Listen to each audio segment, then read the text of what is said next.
You know when they're doing it, they'll have water running through this.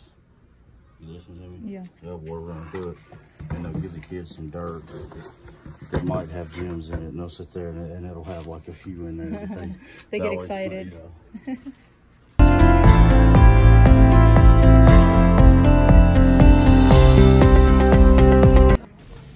As I checked their website online, it was advised to purchase a ticket the same day. But since it was a peak season because of July 4th, I decided to call ahead of time, but the same day to make a reservation while we're on our way already to the cave. So I advised you better call them ahead of time as they're always fully booked. Here are the prices for the tour. Children 5 to 12 is $9. Adult 13 up is $19. What's the name? Angel.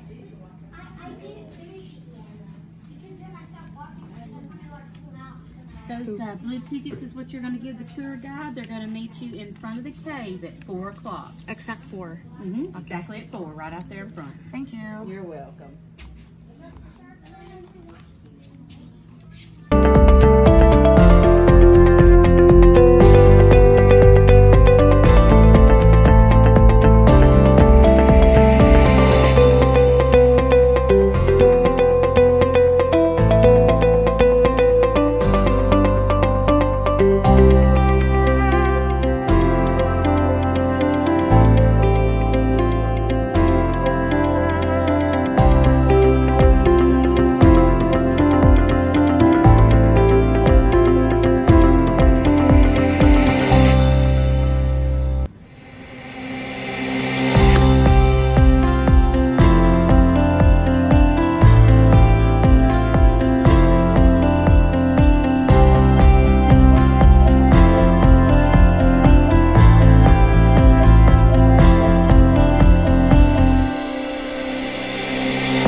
Give that blue ticket. Is this for both of us? Yes. Alright guys, everybody on that 4 o'clock tour, if you guys just hand me those blue tickets you guys got up there at the ticket counter as you guys walk by, and then after you guys do that, you guys just walk down to the bottom of this hill and space out down there. Thank you. Thank you.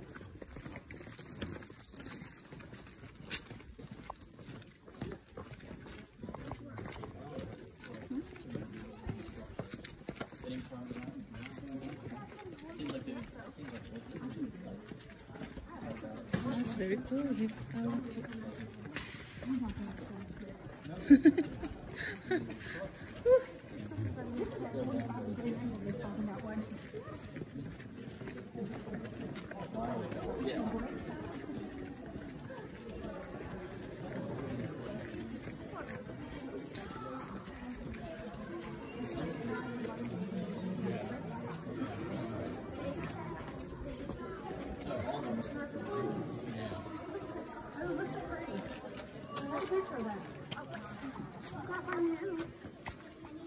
Other groups that showed up, and also if you guys see these bottles on the handrail right here, those are filled up with hand sanitizer. We have those set up all the way throughout the cave, so if you guys feel like you need to, you guys go ahead and spray up your hands.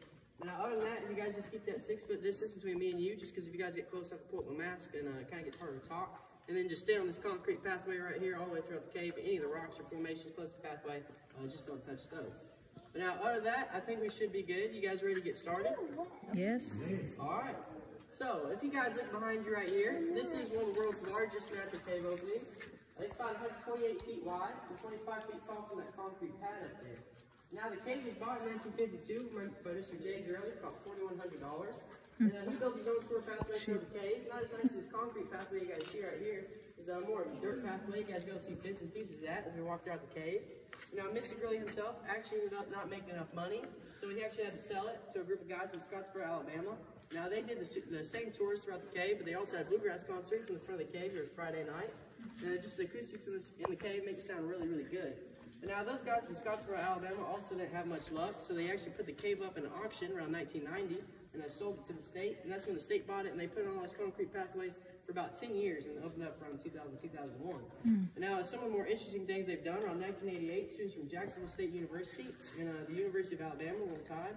Did an archaeological dig down here in the front part of the cave, and now they found pottery pieces, spear points, fire pits, animal bones, no human bones, so that was good. And now right underneath that big rock over there, right in front, they actually dug up something they called a Clovis spear point. Now that spear point is about 2 inches wide, about 8 inches long, and they actually took that back and dated it. It's dated to be around 7,000 to 9,000 years old. It's one of the oldest spear points they've ever found in Alabama. And now we're not too sure where that is right now, because they ended up never bringing that back to us. And so this tunnel right back here was supposed to be a display case for all that stuff, but now it's just a maintenance tunnel. Got a few Halloween decorations back there too. But if you guys look down there on the wall, you guys see that yellow sign. So during the Cold War, they actually designated this cave as a fallout shelter, just in case any nuclear war broke out. They bring a few thousand people down here in the cave and hang out. And then you guys will see a little metal canister as you guys walk by down there. It says Department of Civil Defense on it. But now, if you guys did feel that airflow coming out of our cave as you guys walk down the hill, so our cave is a breathing cave, so that means there's an airflow that travels throughout the whole thing. So now a lot of those people that would have actually came down here to take shelter probably would have ended up with radiation poisoning anyways. But now the cave does stay around 55 to 60 degrees year round, and so you guys felt that cool air as you guys start walking down that hill. And so during the winter time, it's actually colder outside the cave than on the inside. Once you guys walk past that metal gate right down there, it actually feels like a blast of hot air hitting you. So it does feel really good to be down here all times of the year. Now, as far as cave life goes, we do have some bats in our cave, mostly during the winter time, not really during the summertime. We may see a couple out in here today. And if we don't, if you guys do meet me back out at the gift shop after the tour's over, hopefully I'll be able to show you guys some up on the rooftop. But if you guys are ready, you guys don't have any questions, go ahead and start walking on in. Y'all ready? Yes.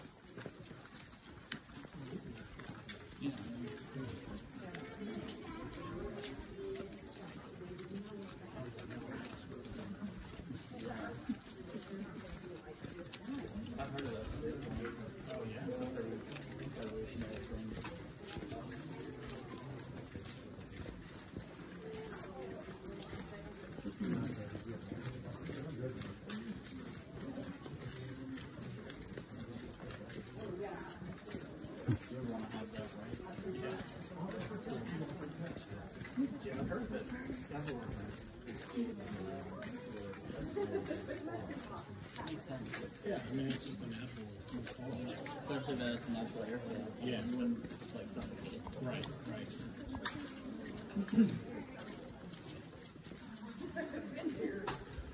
And makes sense that Native Americans or Caitlin. Yeah, I've got a brochure on the wall. I thought we're gonna have a card. Because remember in their commercial, like that, like it's so fast. Oh. Oh yeah. Probably sometimes just because the back is there, we had the back room and certain materials in the full meeting. Oh, wow. And I think they took some of them out. Oh, okay. Yeah, so then we just put that in there. Yeah, just because we didn't want to do that. It's fog here. It's really would be a perfect place to like fire with make shelter.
splunker. He's been in a lot of those wild caves. He said he's came across some of these that are so deep, or so big, they're around 6 to 12 feet deep. So big you probably jump in and take a swim. But now scientists aren't too sure exactly, just said these are formed. But the theory is as that water flows over those edges, that's where that calcite builds up, and so as it grows, it actually gets deeper. Name the cave, and that's how we ended up getting that name. Oh, man.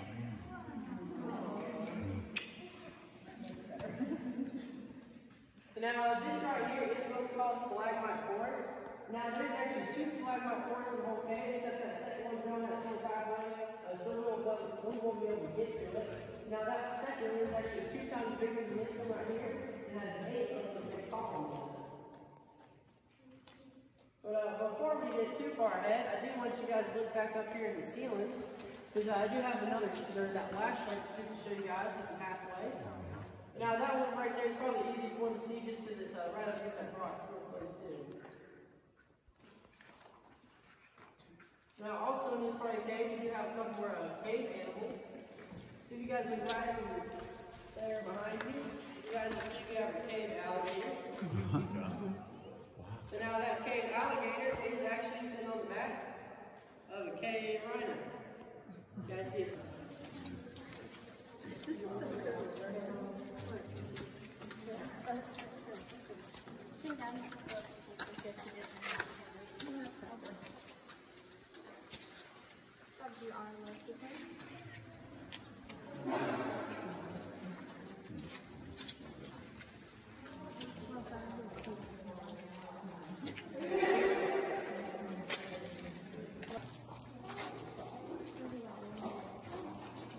Okay. Wow, that's pretty.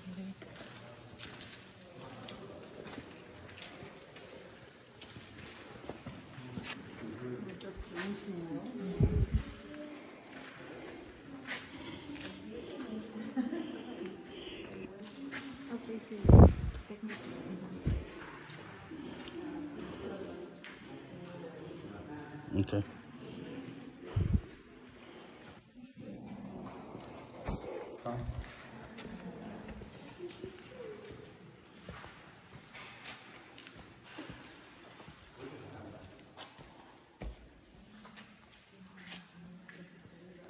I can call this one improbable. Not sure how it managed to stay up after that earthquake. Now that stalagmite is going on a 45-degree angle at that rock at the bottom. It's about 3 inches diameter right there, 8 inches in that middle part, and about 5 inches on the top right there. It's about 25 feet tall. Now actually I did ask me a few weeks ago how old that thing was. So I broke out my calculator, did the math on it. If we did that 1-inch tube scale every 100 years, by that